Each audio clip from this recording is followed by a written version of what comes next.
5 seconds. Welcome back to another episode of the Bourbon Lens with your hosts, Jake and Scott. In this week's episode, we are talking big boy whiskey. That's right, Buffalo Trace Antique Collection. You've seen everyone's reviews. Now it's our time to give you what we think. Fresh palate, fresh year. Let's look back and see what 2024 Buffalo Trace Antique Collection has to offer. And Scott, how's it going, man? It's going. New year, new me, right? Yeah, fresh palate, right? we Yeah. we were both laughing a little bit because we, over the holidays didn't post much. We were kind of chilling. We were present with our families. I think that's always a good thing. And now it's time to look back a little bit and pour one of the most sought after whiskey collections of 2024, which is the Buffalo Trace Antique Collection. I was gonna say it released so late in the year. It was like, wow, when you blink, it's after the holidays and now it's 2025. It is, and we'd be remiss if we didn't shout out the Buffalo Trace PR team for allowing us to be able to try this for the second year in a row. Again, we do not take this for granted. Years after chasing bottles and trying, different things at bars, $80 pours for Thomas H. Handy one time. You appreciate the little things in life, and this is one of the great appreciations that I have. So shout out to the team at Buffalo Trace, Jaleesa, Corey, Christy. They're awesome, and thankful we get to work with them. Yeah, no, absolutely. Didn't you just finish a bottle of BTAC recently? I did. So I finished a Thomas H. Handy from 2019, That was and a good bottle. Man, it that was was it was good. it was good. It was in um, our March Madness bracket, and Way, that's way back. way back. And funny enough, I just saw Wayne's going to do a March Madness bracket. So shout out to Wayne. Good luck with that. It is a row to hoe for sure, but it's a lot of fun. Yeah, it's just deciding what to put in the bracket. Yeah. And we had some heavy hitters. When you think about that, like college basketball's in full swing. Louisville had a good win against the other day. Kentucky's doing really damn good. And thank you, Arkansas, and your chicken money for buying Coach Cal out of the contract. We really What a appreciate mess. it. What a mess. Holy um, cow. it's March Madness is going to be here for you. Now we're going to blink. This episode will come out, into January, early February, and we'll be talking tournament time. Not too I far was after that. I was gonna say everybody being cooped up in their house, bad weather, everything else. There's lots of sports going on right now, so Yeah, there's a lot to see. yeah. Playoff football. You got college football national championship. You got the inauguration. That's kind of a cool thing. There's a lot of cool bets you can do on the inauguration, like how many people will be there, what's the weather going to be like. Um, Oh my God. like it's really cool. I think that's kind of funny. Betting has changed the world. That's for sure. Um, so Everybody's got an opinion, and now people can use their opinion to bet on things. So exactly, somebody's got to make money. Might as well be the degenerates. yeah. But getting back to the thing at hand, Buffalo Trace, before we get into this, also just announced their Prohibition Collection for the second year. It's a whole new lineup from what I gather. It's a great press release. Go check out bourbonlens.com. But what do you think about them coming back out with the second run of the Prohibition Collection? Uh, I wish I could try it. I think it's super cool. Like when brands, I mean, because there's a lot of like new brands that are trying to bring back labels and Yep. stuff. So it's like when brands kind of dig into the archives and bring out those old labels, I think it's pretty cool. Yeah. Obviously the price point is a lot higher than I want to pay, but yeah, and then this year they're also pairing it with cigars, which I thought was way out of left field. Like, but maybe that's the next big thing. It's like, hey, let's dive in with cigar pairings with each individual release. Yeah. Well, I mean, I think what's also interesting is you hit on this and what's going to happen in 2025, and we've already seen it already this year. Michael Key just partnered with Jim Beam. You have this cigar pairing with Buffalo Trace. Um, and I think we're just on the precipice of it. And that is what's going to be very interesting is continuing to see these collaborations and how do you get people back involved. Chris Stapleton, Traveler Whiskey, another Buffalo Trace product. Yeah, and Dale It's Jr. gonna be driving around in circles on a NASCAR track in Daytona, and hopefully they qualify for the race. Which that's something people didn't really probably pay attention to if you don't really follow NASCAR. But not every car that goes down there to get into the race actually gets into the race. So somebody's going home. Yeah, So hopefully you got enough speed and a little bit of luck. yeah, it's a cool looking car. I thought And so too. yeah, I mean, I thought it was cool. I'll be interested to see does Rebel come back with Kyle Busch? I don't know if that's happening again this year or not. It is. Yeah, yeah, it is. They redesigned the car and it's gonna be back on the car for I didn't catch how many races, but yeah, there's gonna be quite a few whiskeys on NASCAR again. I mean, I think you get past the average NASCAR person just enjoying their beer. Maybe they enjoy a whiskey too. I bet, yeah. You There's doing only, fantasy NASCAR again this year? Speaking of, yeah, you know it. oh man, I won again last year. Not as big of a pool, but keep the streak alive. there you go. So somebody's got to win. See, you're a degenerate too, just in a different way. Yeah, yeah. 36 races, $50 buy-in. It's like, yeah, it's not a huge investment. It's a long journey though. It's Yeah. a long journey. It's what, February to October? November. Woof. It's basically every month. I mean, they take 2 months off and it's Christmas. Yeah. I mean, it's basically like the PGA. You know, they now you got the TGL or whatever it's called. The indoor golf league just started, and that thing is awesome. Like technology wise, that thing is cool. Like I don't know what I if it's going to take off or not, but the technology in that place is sweet. I'm not a golfer, but I would find the depth perception to be very difficult to adjust to. Yeah, because you're smacking a ball into a screen. But like the green is the coolest thing because it can undulate and like it's got motors in it and it can flip around and like that thing is high tech. And you're hitting off grass or sand or rough depending on where you are. Yeah, it's a cool or a spectator stadium sport. Like Yeah. I thought that was a cool element. Yeah. And then like Tiger Woods coming out to the Eye of the Tiger. Didn't even say his name. I thought that was cool. He Even though is his team Tiger. got dragged like bad. But anywho, you know what solves all the problem on the golf course? If you lose fantasy NASCAR, if you make a bet and you don't win, Mm. it's whiskey. Whiskey solves a lot of problems. And Buffalo Trace Antique Collection really solves the problem when you get into it. So, for those who don't know what Buffalo Trace Antique Collection is, it is a lineup of 5 offerings from Buffalo Trace featuring Sazerac 18 or Sazerac, yeah, Sazerac 7, yeah, Sazerac 18, Eagle Rare 17, Thomas H. Handy. You have George T. Stagg, which they call it Daddy Stagg or the Stagg, right? And then you have the one that everyone really chases, I feel like more and more, is William Larue Weller. So that high proof weeded bourbon from Buffalo Trace. So we tasted these blind a different day from the show. We don't want to spend a ton of time getting into the tiny details. Our advice to you is very simple. If you have the opportunity to try it at an affordable price, try it. And if you have the opportunity to get it at an affordable price, get it. These are all really good whiskeys. There's got to be a first place. There's got to be a last place when you're ranking 1 to 5. That's just the way these things work. And so we want to share a little bit about what our favorite ones were, as well as what came in last and why. And again, we're not saying that any of these whiskeys are bad. We're just saying that we had to rank them and we ranked them the way we did.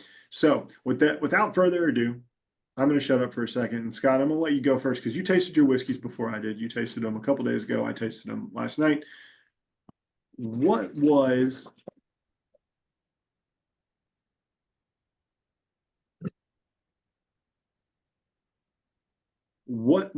your favorite Buffalo Trace Antique Collection for 2024?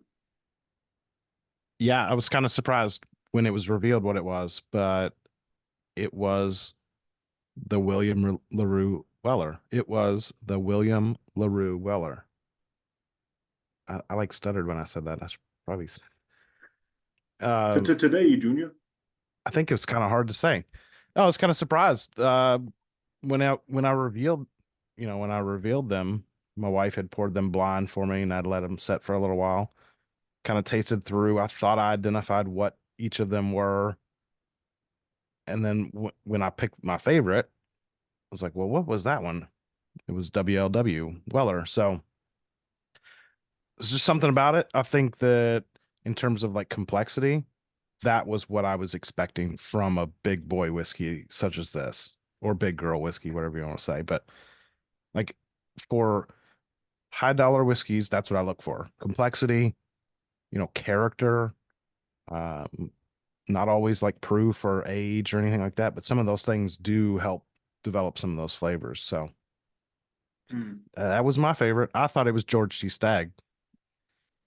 Wow. So you got a little bit of a rye bourbon versus a wheated bourbon. Yeah, I'm not good at Mixed. identifying the difference. I'm really not. Never have been. I mean, it's really hard. I mean, like those are gnat's ass details that people don't always pay attention to. It's really hard to come up with this. And it is celebratory because this is the 25th anniversary of Weller's addition to the Buffalo Trace Antique Collection. So that's I feel like that's a pretty big deal. Pretty big detail in that. Um, so what's really interesting, so the WLW was aged over 12 years. It's uncut, 125.8 proof. They have their notes as new leather, caramel, marshmallow, and ripe fruit, and was awarded best of class in the 2024 Global Whiskey Challenge. What were your tasting notes that you got for the WLW?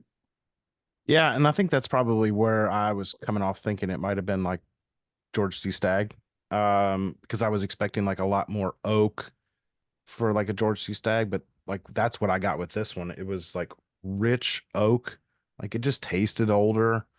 Um, but then also like when I got to the tasting notes, I started like describing characteristics of the whiskey rather than like tasting notes. So I said like up front, I got a lot of heat, which as expected was 120 something proof whiskey. But then it went to like spice, sweet, salty, savory. Like it kind of went through like these waves of flavor. And I said it was the most, like my note was most complex. And it was the fourth one Mm, I tasted. So it was like I was building up to this and it just kept going and going and going. And I think that's probably where I didn't go into like, oh, it tasted like this type of fruit or that type of fruit yeah. because it wasn't a whole lot of fruit to me. It was just like waves of flavor. It was like all of the sensory, all of the taste buds kind of were active. Mm. That makes sense. I'm drinking it right now as we sit here and talk about it. And it's definitely now knowing what it is, like you do get that wheat characteristic on the palate because you're looking for it. Like that's there. It does give a rich, creamy mouthfeel. Um, it's slightly astringent on the palate, it like zaps the moisture off of it because it is, higher proof. But it's like a little peppery, it's bold, it's got a little spice to it. But overall, I mean, I think it is a really, really solid pour. I have to disagree with you though. I don't think it was my favorite, or do I think it was my most complex whiskey that I drank? And I say whiskey very importantly because my favorite of the Buffalo Trace Antique Collection this year was Thomas H. Handy, Mm, which is really interesting. Similar proof point, 127.2, I think. Yeah, 127.2. Um, What's really interesting about this, just reading from the press release here at bourbonlens.com, this is unfiltered rye, offers aroma of black pepper, cinnamon with a bold palate, oak and spice. It was awarded double gold at the 2024 Singapore World Spirits Competition, and they say it continues to be a tradition of excellence. What I found very interesting about this was one, I think the rye whiskey for THH is just so unique and different every year. Like it just so much different than everything else in the portfolio because of the big boldness of the rye whiskey. Um, but I loved how tropical it was. Like it just felt like a tiki cocktail and a drink to me. I got some kiwi, some mango, some orange. Like I felt like if I threw this over ice, shook it up a little bit, and just sipped Mai Tais all day, like that's what I felt like. I was sitting on the beach chilling, and I really enjoyed that. Um, but there had a nice spice complexion to it that made me want to come back to it. It is the lowest pour that I have left of the group here, and so I thought it was an exceptional rye whiskey. Would put this in as an early um, or late entry to one of my top rye whiskeys of 2024. It doesn't take the cake. There was one that I thought was better than this, but I do put this at the top 5 rye whiskeys that I had in 2024, even though I drank it in 25. So what was your just opinion of Handy? Yeah, so I just poured it again, and it ranked pretty high for me. I identified the ryes. See, now I am good with identifying rye versus bourbon, so I picked those two out, and then that was based upon proof too. I was just like, I pinpointed which one was handy pretty early on in the tasting, and to me, it had that orange rind, like that orange oil that look for in like rye whiskeys, and but it also had like this cola, like um not cherry cola, but like Dr. Pepper, like layers of flavors in a cola. Yeah, Like root beer, cherry cola, Dr. Pepper, like all of those kind of like came to me. But I also noticed that it was a lot brighter. Like it wasn't dark and rich. It was just had like this lightness that kind of came later. Like after you get kind of through those like the effervescent cola note, it kind of like brightens up and like makes kind of made my mouth water. yeah.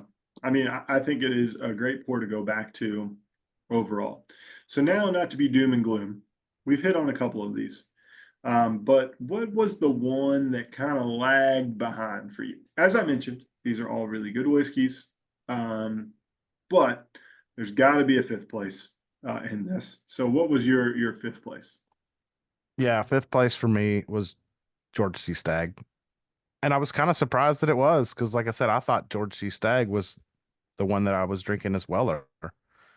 Um, it had the Buffalo Trace like that cherry note, but it almost took it too far to for me. It almost took it like almost like medicinal cherry. Hmm. Um, and it was just a proof bomb. I mean, it was just so proof heavy, just kind of overwhelmingly proofy. Yeah. And I think that probably covered it up. It might do a little bit better whenever it sits in the glass for a little bit longer or when these bottles open up a little bit more. Um, but I I thought mean, I gave it a fair 136 is a lot shake. of proof, man. Yeah, I thought I gave it a fair shake sitting out for, 10, 15 minutes, after my wife had poured them. Um, but yeah, it was proofy. I mean, that was my second tasting. It was just proofy. Yeah. I mean, my first one on the nose was it was astringent, like it lights up your nose. Um, it did have some complexity to it where, you get some toffee, some orange peel, some, nutmeg, you get that vibe from it, graham cracker almost. Um, but the weird thing to me, because GTS was also my number 5, um, was the nose and the palate didn't really match up for me. I got this really grassy note off of it, which was really weird to me. Um, and I thought it was uber spicy. And maybe that's to the proof of it all, but it just didn't really hit my palate in particular. Now, I've seen many reviews that people love it, and that's great. Every palate's different, and that's why I love talking about this stuff because you're gonna have a different list than I am. Yeah, I think you can be also sensitive to that proof. But that really doesn't address the nose so much. I, I mean, I wrote a couple of my tasting notes were like mint, menthol. Um, I wrote cherry, but then I also wrote musty. Like it had like this musty, like wet, maybe like wet grass note to it. Um, I just poured a little bit more because I had to go back to it. Yeah, I did as well. I just poured it again. So this is aged 15 years, so it's going to have that oak complexity to it. It's 136.1 proof. They say it offers a complex profile of dark cherry, aged wood, and spice, recognized as best bourbon at the 2024 International Whiskey Competition. This bold spirit continues to impress enthusiasts.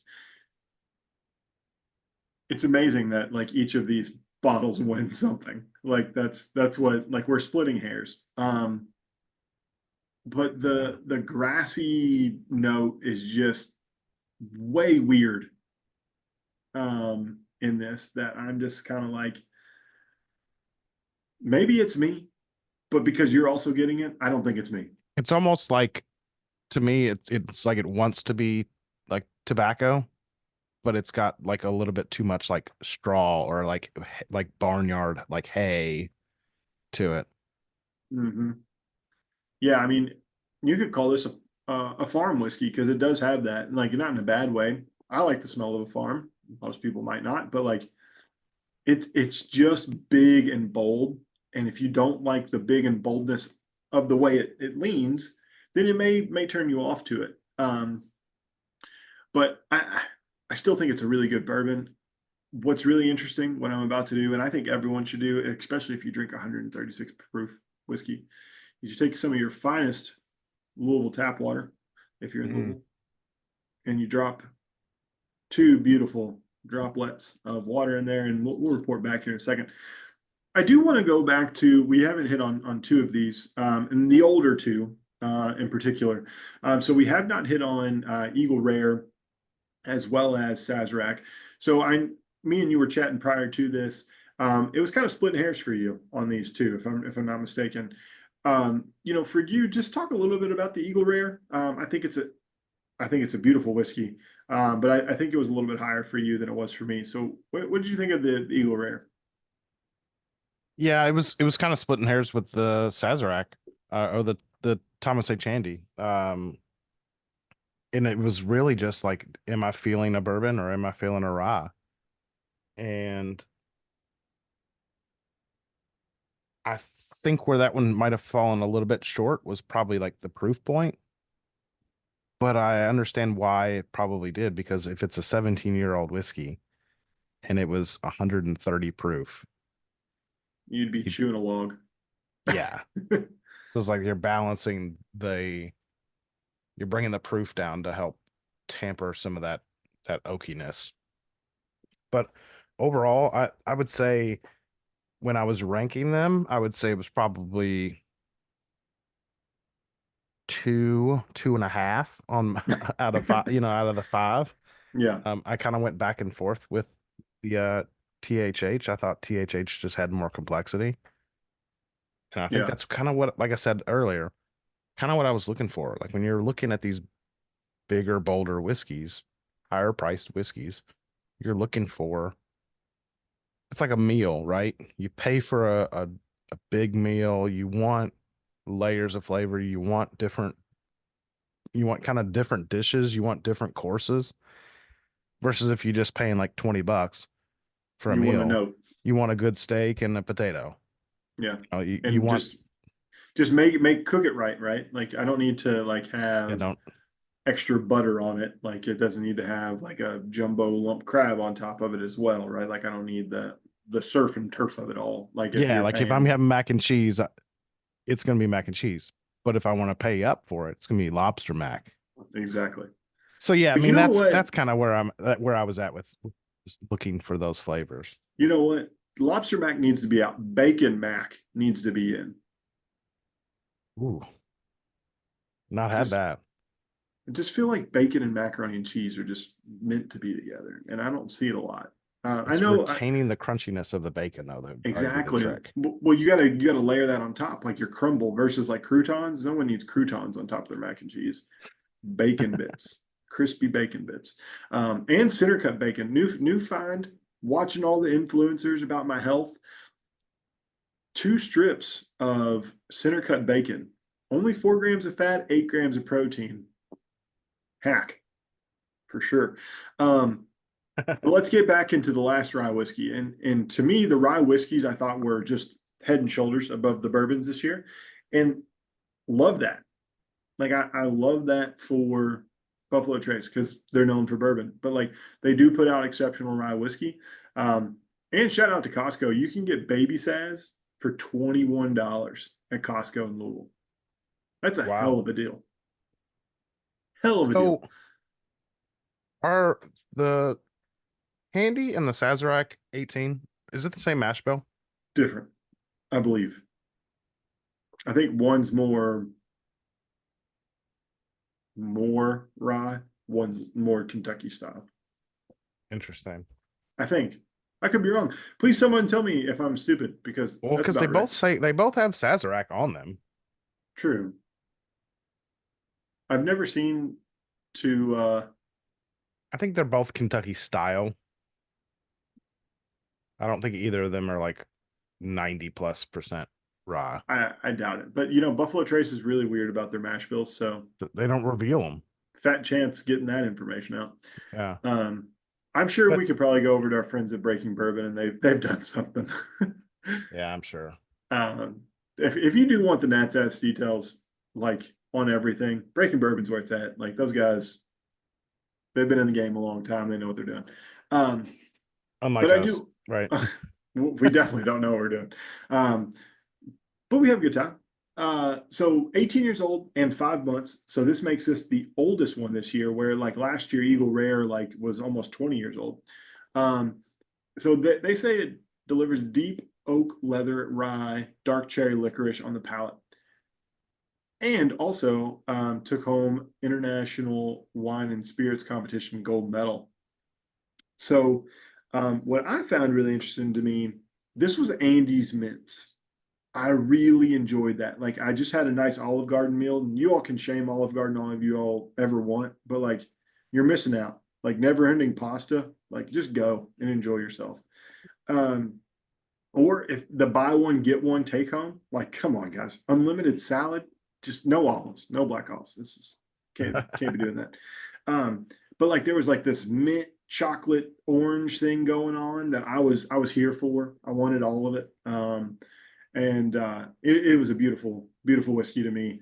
And so I thought the ryes were king this year. I do love a good rye whiskey. I may lean more rye than I do bourbon most of the time. Um, I probably drink more bourbon, but I like rye maybe a little bit more than I do bourbon. But thought the Handy and Sazerac were clearly 1 and 2. Final order for me, Eagle Rare and WLW split 3, and then GTS was a little bit behind the group there. If you could give your final order, Scott, on what you ranked 1 through 5. Oh, goodness. I would go with WLW, THH, Eagle Rare, Sazerac 18, and George T. Stagg was my 5th. So the Bourbon Lens, how we do math here, that would make our official number 1 THH and our official number 2 WLW. That's how our math works. That's fair. If my favorite, yeah. My favorite, Best rye, best rye, best bourbon. THH, best bourbon, WLW. Yeah. And Um, Eagle I Rare gets a half I because didn't really comment much on the Sazerac 18, but for me, some of the notes that you got with the Handy, you said tropical fruits. That's kind of what I got with the Sazerac. It it's was so like, wild, isn't it? Like that we can just get different recall on what we well, experience. that's why tasting notes are shit, right? Like you say banana, I say pineapple. You know, you say Yeah, pina colada, I say daiquiri. Like it like who really knows? Like talk about the nobody experience that you knows. have. Yeah, talk about the experience you have, like why you think others might like it. I think that's most important. But like the Yep. Sazerac for an 18-year-old rye whiskey, lots of flavor, even at a lower proof, but the flavors were not as in your face. It was like Hmm. light, tropical, airy. I said pineapple dum dums. Like that's one of my tasting notes. But I also said it was like juicy. Like it like left me wanting more. So the So rye whiskeys, both of them, you've said that they left you wanting like just to go back for another sip. So that good job, Sazerac. Congratulations. especially for a rye, for me, yeah. I mean, it's like sometimes bourbon it punches you and you're like, all right, I feel warm inside. I'm all, warm and fuzzy, but like sometimes those rye whiskeys, like they just bring something more, bring something different. Hey, just like the SEC, it means more. Um, Yeah, I'll go with that. Whatever. well, we shouldn't because the SEC didn't make the college football championship this year. We failed. But oh well, life goes on. Can't Well, when always everybody be. can start paying players, then changes things. Oh, okay, That's that meme. okay, Shane Gillis.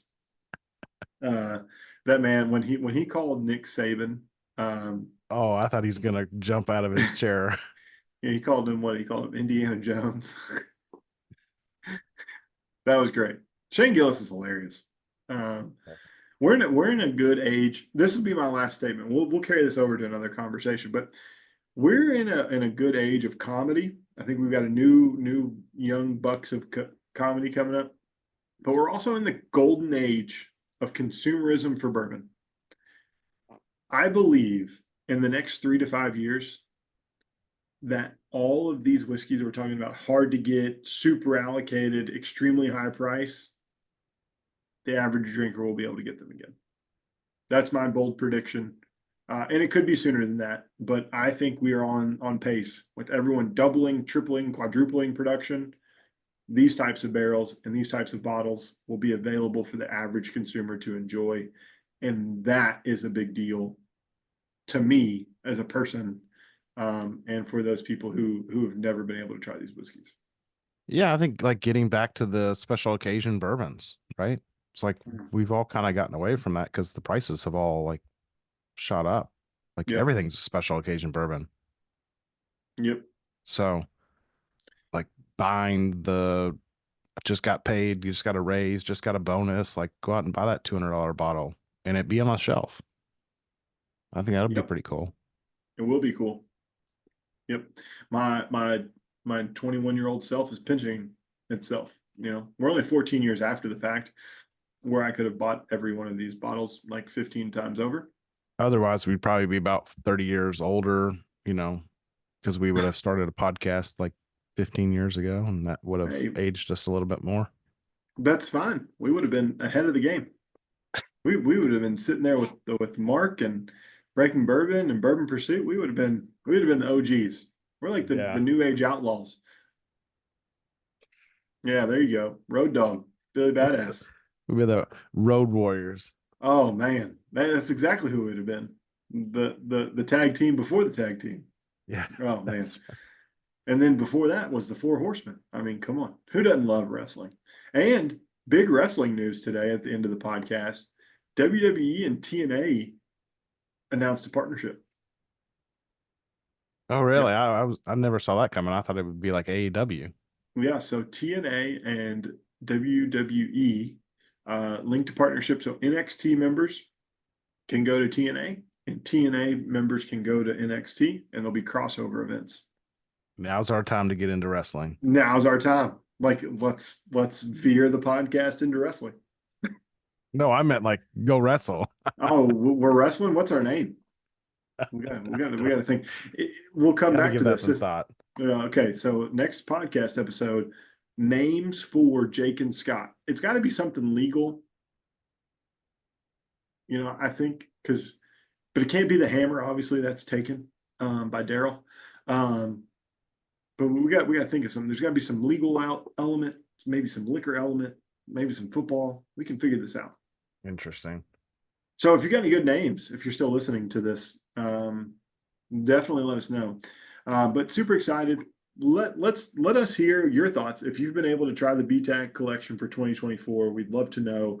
And we'll engage with you throughout the week ahead. We really appreciate you all listening to us. We're excited, man. 2025 is going to be a great year. 3 episodes in a row, Scott and Jake. This is amazing. Maybe we'll make it 4. You never know. But we do have some upcoming guests and podcasts, so pay attention because we're going to be talking chicken cock whiskey soon, and whatever else comes in waves, because that's the way the podcast rolls. So make sure you're downloading and subscribing to the Bourbon Lens everywhere, and we'll catch you next time. Cheers. Cheers.